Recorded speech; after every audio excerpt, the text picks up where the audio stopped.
From the dream of infinite, clean energy to a robot who just really wants to steal your liver. Today, we are explaining every antagonist in the Fallout show. We've got religious zealots in power armor, cannibals in tuxedos, and the corporate executives who decided the end of the world was a great business opportunity. Lee Moldaver. Okay, so if you only caught the first episode, you'd probably think Lee Moldaver is just your standard big bad. She raids a peaceful vault, kidnaps the main character's dad, and wipes out a bunch of innocent dwellers. It turns out Moldaver is actually one of the most tragic and complex figures in the entire series. See, long before the bombs dropped, she was actually Miss Williams, or Kate Williams. She was a brilliant nuclear scientist. Her life's work was cold fusion, a world with infinite, clean energy. No resource wars, no fighting over oil, just free power for everybody. That is literally what she was building. But war is profitable. Peace, not so much. Vault-Tec, that mega corporation basically running the world, bought up every single company she worked for. They didn't want cold fusion to save the world. They wanted to bury it because the tech was proprietary. Why? Because if energy is free, the economy that fuels the war machine totally collapses. Moldaver was smart enough to clock this immediately. She became an anti-corporate activist, holding these secret meetings at the Hollywood Forever Cemetery, warning people that the better future these corporations promised was actually just a cliff's edge. We don't know exactly how she survived for over 200 years, maybe cryosleep like the others, but she pops up again in the apocalypse, establishing a stronghold at the Griffith Observatory. She found a home in Shady Sands, the capital of the NCR. It was a legit civilization with schools, running water, and functioning trams. That's where she met Rose MacLean, Lucy's mom. They were super close. It's highly implied they were way more than just friends. They were partners building a life together. But that happiness was nuked, literally. When Shady Sands was destroyed, Moldaver survived and became this legendary figure to the survivors who performed rituals to bring the city back. They called her the Flame Mother. So, why did she raid Vault 33? She needed Hank MacLean. She knew Hank had the activation code for the cold fusion tech she'd been chasing for centuries. She's ruthless. Yeah, she's willing to sacrifice people for the greater good. But her goal was never power for herself. It was to turn the lights back on for everyone. In her final moments, she actually pulls it off. She activates the reactor, lighting up the ruins of LA, proving a better world was possible all along. Tragically, she dies holding the hand of the feral ghoul Rose, whispering that they finally fulfilled their dream. Henry Hank MacLean. Talk about a total wolf in sheep's clothing. For most of the season, Hank MacLean is presented as literally the perfect father. He's the overseer of Vault 33. He loves his kids, Lucy and Norm, and he seems like a genuinely decent guy who just wants to keep his people safe. But the plot twist? Hank is a monster. He's from the before times. Back in 2077, he was just an executive assistant at Vault-Tec, working for a woman named Barb Howard. Yep, Cooper Howard's wife. Hank was a total corporate climber, a yes man, who fetched dry cleaning and worshipped the company. He was actually a massive fan of Cooper back then, even asking for an autograph while picking up Barb's laundry. He was picked for this special program called Bud's Buds. We'll get to Bud in a second. The idea was to freeze loyal junior execs in Vault 31 and thaw them out over centuries to serve as overseers for Vaults 32 and 33. The goal? To breed a super manager population that would eventually take over the surface world. But the darkest moment for Hank comes from his marriage. After being unfrozen on August 9th, 2268, he married Rose and had 2 kids, Lucy and Norm. When Rose realized that civilization had actually returned on the surface in Shady Sands, she took the kids and left the vault. Hank did not take this well. He tracked them down, took the kids back, and then did the unthinkable. He ordered a nuclear strike on Shady Sands. He nuked a thriving city of 30,000 people just to maintain the lie that the surface was uninhabitable. He burned his own wife into a feral ghoul. And then he went back underground and played the loving father for 20 years, wiping his kids' memories so they wouldn't remember the son or their mom. The only reason Lucy leaves the vault is to trade the severed head of Enclave scientist Siggy Wilzig to get Hank back. When his true nature is revealed in the finale, he doesn't even really apologize. However, he does show a tiny shred of care when he refuses to harm Lucy, despite her pointing a gun at him. Instead, he puts on power armor and beats up Maximus. a guy whose life he ruined, before fleeing to the Mojave Wasteland. Mr. House. If you stuck around for the finale, you definitely saw Hank MacLean staring at a city on the horizon. That city is New Vegas, and it is the domain of Robert Edwin House. While he only had a cameo in Season 1, played by Rafi Silver, he is set to be a massive player in Season 2. Mr. House is a legend in this universe. Before the war, he was the CEO of Robco Industries. If you see a robot in the wasteland, like a Protectron, a SentryBot, or Liberty Prime, House probably designed it. He was a genius, an orphan who was cheated out of his inheritance by his brother after his parents died in a freak accident involving lightning and an autogyro, but he built a massive fortune anyway. He actually saw the Great War coming years in advance. Being a genius, he prepared. He built lasers on top of his casino, the Lucky 38, to shoot down incoming nuclear missiles. He saved Las Vegas from total destruction, which is why the buildings there are still standing. However, his plan wasn't perfect. A crucial delivery, the platinum chip, was lost when the bombs fell, forcing him to work with an inferior operating system that eventually put him into a coma until 2138. Now, Mr. House isn't a kill everyone kind of villain. He's a I know better than you kind of villain. He keeps himself alive in a life support pod, his body withered and terrified of outside bacteria, while his brain controls a supercomputer network. He rules the New Vegas Strip with an iron fist using his army of Securitron robots, and by recruiting local tribes to become the Three Families, the Chairman, Omertas, and White Glove Society, to run the casinos. His philosophy? Democracy failed. It led to the atomic bomb. He believes that only an autocrat, specifically him, can save humanity. He wants to reignite the high-tech sectors, send colony ships to space, and rebuild civilization, but only under his absolute control. He absolutely hates the Brotherhood of Steel, calling them techno-fetishists and militant quasi-religious fanatics. In the games, he often orders their total destruction because he knows they will never let him hold on to his advanced technology. He's arrogant, brilliant, and entirely self-interested. Real quick, if you're enjoying this, do me a favor and hit that subscribe button. Unlike Vault-Tec, I promise not to freeze you in a cryopod for 200 years and harvest your DNA for a management experiment. Now, let's get back into it. Barb Howard. Okay, let's talk about Barb Howard. On the surface, she looks like the perfect wife and mother, right? She's Cooper Howard's ex-wife, the mother of Janie, and she carries herself with this "I'm just doing my best" energy. But honestly, she might be the most terrifying character in the entire show. We don't actually know when or where she met Cooper, but he's mentioned that he fell in love with her because she always tried to do what she believed was right. And to be fair, she is a survivor. During the Sino-American War, while Cooper was deployed, she was living in total dread every single day, just waiting for that one letter or phone call that would ruin her life.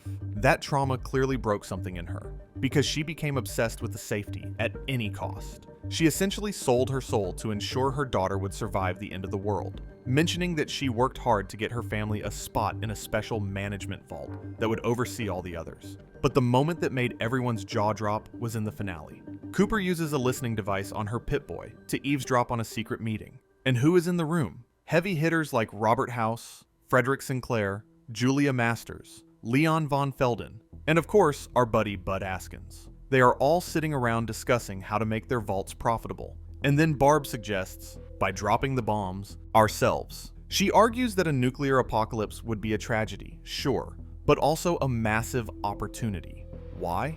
Because if you kill everyone else, you have a true monopoly. She tries to justify global genocide as a way to make war obsolete, claiming that our current society has too much friction and conflict. Once Cooper found out his wife was plotting the end of the world, he obviously quit Vault-Tec. They got divorced, split custody of Janie, and the court even ordered him to pay her alimony. Talk about a messy breakup. Betty Pearson. You know that neighbor who is super polite, always brings you baked goods but gives you the creeps? That's Betty Pearson. After Hank gets kidnapped, Betty steps up as the new overseer of Vault 33, winning the election with a super suspicious 98% of the vote. At first, she plays the role of the sweet older lady perfectly.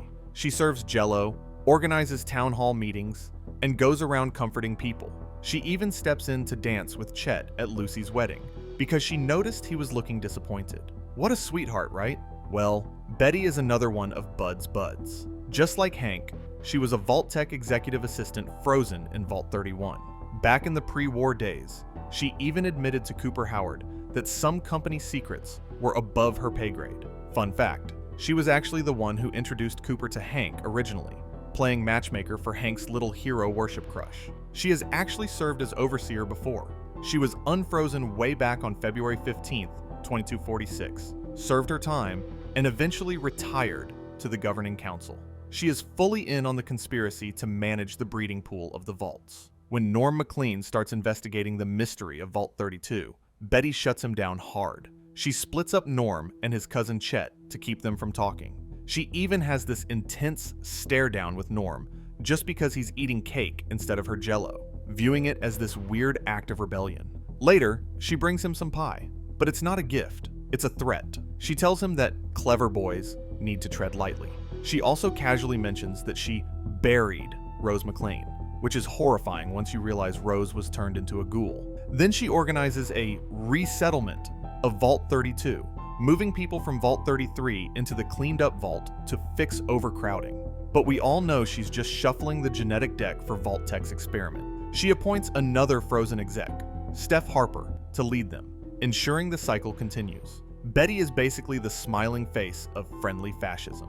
Bud Askins. Now, we have the architect of the whole nightmare, Bud Askins. Bud is weird. In the flashbacks, he's a socially awkward senior junior vice president at Vault-Tec who drives a car with the vanity plate JST Askin. He's obsessed with management and efficiency. He annoys everyone he meets, including Cooper Howard. He actually tries to give Cooper an elevator pitch. The future of humanity is management. He even tries to buddy up to Cooper at a rap party later, completely misreading the room.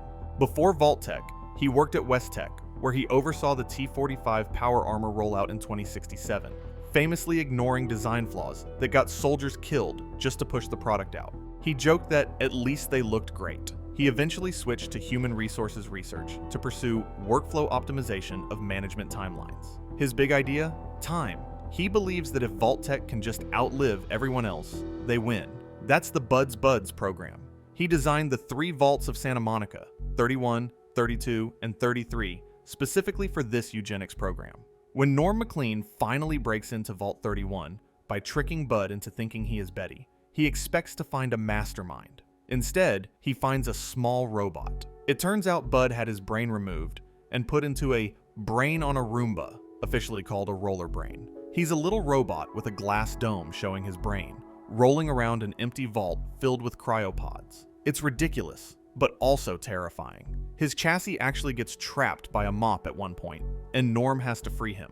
This little robot has been controlling the fate of hundreds of people for 2 centuries. He selects who gets unfrozen to become overseer. He communicates with the other overseers via text terminal. He ensures that the breeding pool in Vaults 32 and 33 stays genetically optimal for his loyal executives. Bud represents the utter absurdity of corporate greed. He turned himself into a household appliance just to ensure that middle management could rule the world. He traps Norm in the vault only because he physically couldn't stop him.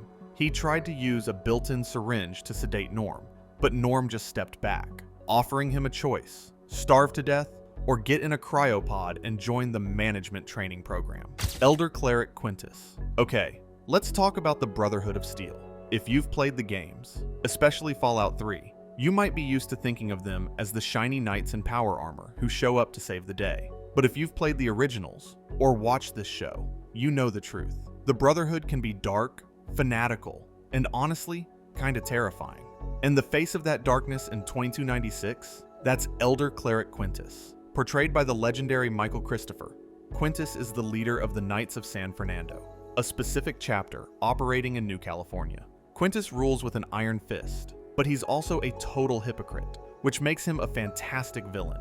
His whole philosophy is that violence is just a tool to bring order to the wasteland. But then he turns around and preaches that violence against a brother of steel is a sign of weakness. We see his true colors during the interrogation of Maximus. When Maximus is dragged in on suspicion of maiming Aspirant Dane, Quintus stages a piece of literal theater, threatening to execute Maximus just to see who blinks first. It works. Dane confesses. The injury was self-inflicted, but it shows us that Quintus is willing to terrorize his own men to get results. He even watches Maximus get branded by the heated power armor gauntlet with this cold, calculating look. At the end, Quintus gives this super rousing speech about finding Siggy Wilzig's head, saying, "May the shape of the future be cut by your sword." When Maximus returns with a fake head, Quintus clocks it immediately, because it's missing the implant. He admits to Maximus that the Brotherhood has lost its way. He reminisces about the glory days when they ruled the wasteland, not as protectors, but as conquerors. He drops the act and tells Maximus, power is taken, not given. He essentially offers Maximus a partnership to overthrow the current order and start a new brotherhood, with Quintus as the king and Maximus as his sword, Snip Snip. Now, not every villain in Fallout has a grand master plan to take over the world. Some of them are just weird little robots who want to harvest your organs. If you hate going to the doctor, Snip Snip is your worst nightmare. This guy is a General Atomics International Mark IV Mr. Handy. He's got the classic floating chassis, the multiple arms, and, ironically, he's even marked with a caduceus symbol.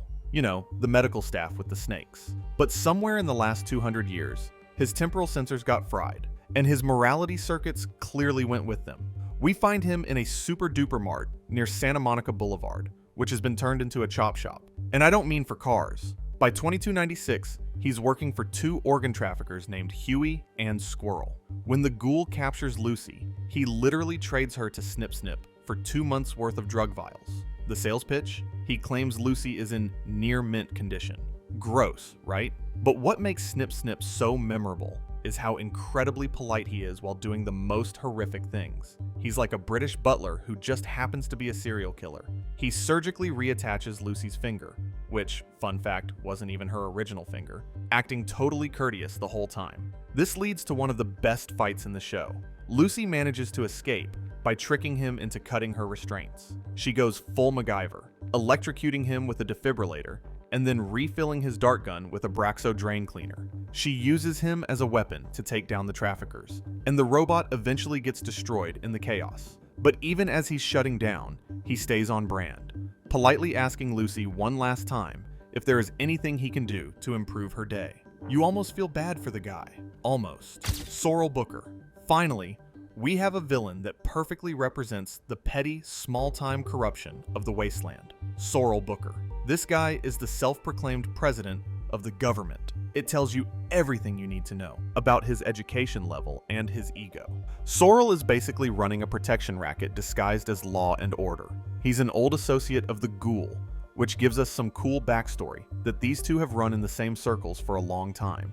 We first meet him chowing down at a BBQ shack that serves as his headquarters. He's a talkative, gluttonous guy who seems friendly enough on the surface. He even helps the Ghoul out, instructing his sheriff to give him a needle and thread so the Ghoul can sew his finger back on. They sit there, eating ribs and talking shop. They get into a conversation about Moldaver, and this is where we see Sorrel is actually terrified. He calls her a bitch and confirms that she goes by the name Flame Mother. He knows she's dangerous, but he doesn't seem to understand why. Here is where Sorrel turns from a goofy side character into a villain. The Ghoul admits he destroyed the organ harvesting operation at the Super Duper Mart. That business was paying Sorrel for protection. Sorrel does the math instantly. If he lets the Ghoul walk away after destroying a protected business, he looks weak. His government loses credibility. So, despite their history, Sorrel decides the Ghoul has to die. He's ruthless about it too. He orders his sheriffs, Troy and Rex, to take his old friend out back and feed him to the hogs. It's a classic mob boss move, putting business over friendship. Unfortunately for Sorrel, he bet against the main character. The Ghoul slaughters the sheriffs effortlessly. Sorrel just sits there, watching it happen, cursing his luck. In the end, he's left staring at a wanted poster, asking the Ghoul, why is she Moldaver? There's always some guy in a hat trying to play king, right up until the moment a real monster walks through the door.